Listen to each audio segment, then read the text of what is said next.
तो दोस्तों आज हमारे साथ हैं एक बहुत ही बड़ी हस्ती निखिल यादव, जो आगामी नेता हैं और आगे आने वाले समय में चुनाव लड़ना चाहते हैं। तो आज इनसे हम बात करवाएँगे आपसे और इनका थोड़ा-सा इंट्रोडक्शन इनसे पूछेंगे।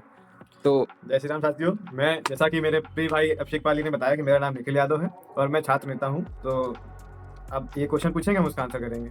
अच्छा, तो सबसे पहला क्वेश्चन हम आपसे ये जानना चाहेंगे कि कैसे आपको इंटरेस्ट आया पॉलिटिक्स के बारे में? देखिए, जो हम लोग को ये मानव जन्म मिला है उसका केवल उद्देश्य ये नहीं कि हम केवल अपनी इच्छाओं की पूर्ति करना और अपना जीवन जीना और खत्म कर देना। देखिए, कुछ लोग होते हैं जो अपने लिए काम करते हैं। एक तरह से मेरा जो दिलचस्पी आई इस पॉलिटिक्स में, मैं जैसे गांव से जुड़ा हुआ आदमी हूँ, तो गांव में कई सारी समस्या होती है। जैसे किसान आदमी हैं, महिलाएं हैं, बच्चे हैं। और इसमें पॉलिटिक्स में, राजनीति में केवल समस्याओं का समाधान करना नहीं है, जबकि समस्या को समझना, उसको अपने अंदाज में उसको समाधान निकालना और उस समाधान को लोगों तक पहुंचाना, ये उद्देश्य होता है। जैसा कि मैं गांव से निकला हुआ हूँ, मैं गांव में रहता हूँ, वहां से पला बड़ा, देखा शुरू से चुनौतियों को देखा। जो हमारे, एक तो मैं जैसे कि मैं किसान परिवार से आता हूँ, तो जो चुनौतियां आती हैं गाँव में, वो मैंने देखा है कि कैसे किसान भाइयों को डीएपी खाद लेने में दिक्कत हो रही है, कैसे किसान भाइयों को लाइट नहीं आ रही है, तो उसकी वजह से पानी नहीं लगा पा रहे हैं, कैसे किसान भाई को सही रेट नहीं मिल रहा है, और एक कम्युनिकेशन जो गैप बन जाता है उन लोगों के, एक किसान और एक व्यापारी, जो कम्युनिकेशन गैप बन जाता है वो काफी समस्या क्रिएट करता है। हाँ, तो जैसे कि हमने आपकी बातें सुनी और आप समस्या लोगों की सॉल्व करना चाहते हैं, ये सुन के हमें काफ़ी ज़्यादा अच्छा लगा। क्योंकि आज के समय में ज़्यादातर यूथ जो है वो इंस्टाग्राम के चक्कर में बस पैसा और पावर देखता है पॉलिटिक्स में जाने के लिए, और उसके इन दोनों में से कोई एक ना एक रीज़न होता ही है पॉलिटिक्स में जाने का। तो आपका ये रीज़न नहीं है, तो ये जान के काफ़ी अच्छा लगा हमें।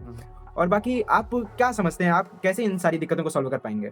आप कैसे इन सारी दिक्कतों को सॉल्व कर पाएँगे, या कौन-सी दिक्कत आपको सबसे ज़्यादा अभी आपने एक्सपीरियंस करी है, जो आप सॉल्व करना चाहेंगे दूसरों के लिए?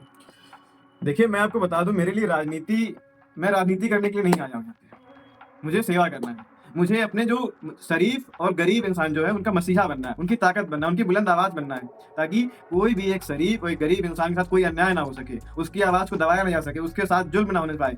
जैसे कि आप जानते ही हैं कि गांव देहात में जो लोग होते हैं उनकी आर्थिक स्थिति इतनी सही नहीं होती है, तो उनपे काफी हद तक राजनीतिक दबाव भी होता है, समाज का भी प्रेशर होता है। जो बच्चे होते हैं उतना अच्छा उनका एक्सपोजर नहीं मिल पाता। जैसा कि मैं खुद एक स्टूडेंट हूँ, तो मैं अपने आने वाले सभी छात्रों को, या फिर जो मेरे साथ पढ़ रहे हैं छात्र, जो मेरी हम उम्र हैं, मेरे गांव के छात्र हैं, मैं उनको एक अच्छा भविष्य तो नहीं दे सकता, लेकिन उनको एक अच्छी बात, अच्छा डायरेक्शन दे सकता। नहीं हो पाएगा। हाँ, तो मेरी कामना है कि आपने जो भी सोच के रखा है वो सब आपका पूरा हो। लेकिन मैं आपसे जानना चाहता हूँ कि आज के टाइम पे जो पॉलिटिक्स को जिस नज़र से लोग देखते हैं, तो उसमें आपको क्या लगता है? क्या किस नज़रिए से देखते हैं, या देखिए, इसमें क्या सबसे दिक्कत पहली है? बात तो मैं आपको बता दूं कि पॉलिटिक्स में बहुत अच्छे लोगों के आने की बहुत आवश्यकता है। पॉलिटिक्स एक बाहुबल और एक गुंडागर्दी और एक लफंगों लोफड़ों का एक कोई ठिकाना नहीं है। पॉलिटिक्स अब बदलाव मांग रही है और आज का जो युवा है वो जागरूक हो रहा है। पहले के ज़माने में हो गया कि वो राजा का बेटा राजा ही बनेगा, लेकिन आज के ज़माने में ऐसा कुछ नहीं है। जो योग्य है वही उसको जो योग्य है उसी के हिसाब से उसको पद मिलेंगे, उसी के हिसाब से उसको पोजीशन मिलेंगे, उसी के हिसाब से उसको इलेक्ट किया जाएगा। अब ये नहीं है कि आप अपने बाहुबल, हथियारों, गुंडैती के दम से आप चुनाव लड़ेंगे और जीत जाएंगे, ऐसा कुछ नहीं है। समाज आगे जाग चुका है और समाज अपने बेहतर और अपना जो नुकसान उसको पहचानते हुए एक अच्छे इंसान को अपने कमान संभालने के लिए दे। मैं तो यही आशा करता हूँ कि आप अपना वोट जो है बहुत कीमती समझिए और उसको अपने वोट को अपनी ताकत बनाइए। जैसा कि मैं आपकी बातों से समझ पा रहा हूँ, आप एजुकेशन पे काफ़ी ज़्यादा जोर लगा रहे हैं कि मतलब आप चाहते हैं कि जो नेतागिरी आज के ज़माने में हो रही है, तो नेता जो भी आएँ वो पढ़े-लिखे आएँ, ना कि ऐसे ही जो सिर्फ़ पैसा कमाने या पावर लेने के लिए आ जाएँ। अब आप ही बताइए, अगर जो व्यक्ति उन परिस्थितियों से नहीं गुजरा है, तो उन परिस्थितियों को समझेगा कैसे? अगर वो समझ ही नहीं पाएगा, तो उसका समाधान कैसे करेगा? अब अगर मैं एक छात्र हूँ, मैं खुद पढ़ाई कर रहा हूँ, मैं खुद इंजीनियरिंग कर रहा हूँ, तो मुझे पता है क्या चुनौतियाँ आती हैं पढ़ाई के समय और उनको हमें कैसे डील करना होता है।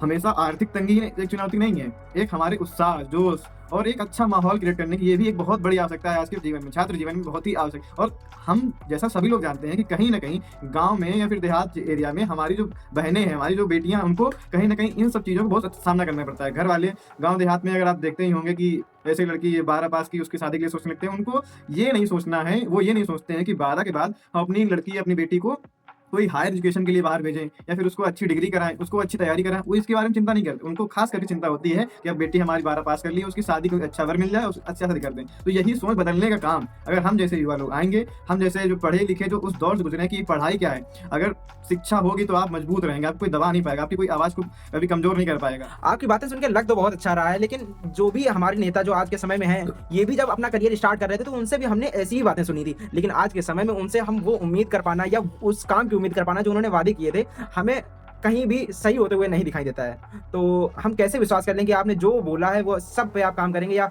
आप भी पावर में आने के बाद ये सारी चीज़ें भूल जाएँगे और आप भी सिर्फ़ एक कठपुतली बन के रह जाएँगे?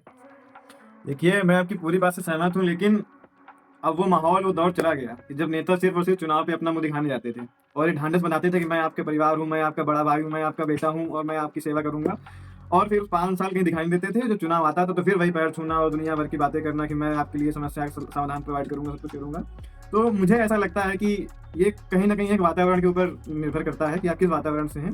अगर आप सच्चे, ईमानदार, पढ़े लिखे, अच्छी नीयत वाले इंसान हैं, तो ये हो सकता है कि मेरे साथ ऐसा कुछ ना हो, क्योंकि मुझे एक दृढ़ निश्चय है कि मुझे राजनीति नहीं, मुझे सेवा भाव से आना है, मुझे सेवा करनी है और अपने समाज को, अपने देश को आगे बढ़ाना है। चलिए ठीक है, मिलते हैं आपसे अगली पार्ट में।